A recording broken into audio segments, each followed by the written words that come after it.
এবার ফুচকা খেতে গিয়ে ঘটল এক অদ্ভুত বিপত্তি।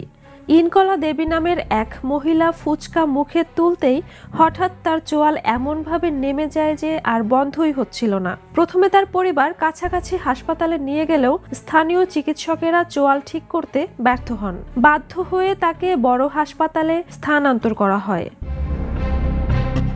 মহিলাটিকে হাসপাতালে নিয়ে যাওয়ার পরের একটি ভিডিও ভাইরাল হয় সামাজিক যোগাযোগ মাধ্যমে। ভিডিওতে দেখা যায় চিকিৎসকেরা তার চোয়াল ঠিক করতে চেষ্টা করছেন। কিছুক্ষণ চেষ্টার পর কাজে সফল হন তারা, তবে এখনো ব্যথা রয়েছে বলে জানান পরিবারের সদস্যরা। চিকিৎসকদের মতে অতিরিক্ত বড় খাবার একবারে মুখে ঢোকাতে গিয়ে এমন দুর্ঘটনা ঘটেছে। গত 30 নভেম্বর রাতে এই ঘটনা ঘটে ভারতের উত্তরপ্রদেশের ঔরাইয়ায়। ভুক্তভোগী মহিলা ও তার পরিবার তখন এক গর্ভবতী আত্মীয়ার প্রসবের কারণে হাসপাতালের কাছে অবস্থান করছিলেন। বাচ্চাদের খিদে পেতে সবাই কাছের ফুচকার দোকানে যান, আর সেখানেই ঘটে এই বিপত্তি। Jhuma Mridha, the news.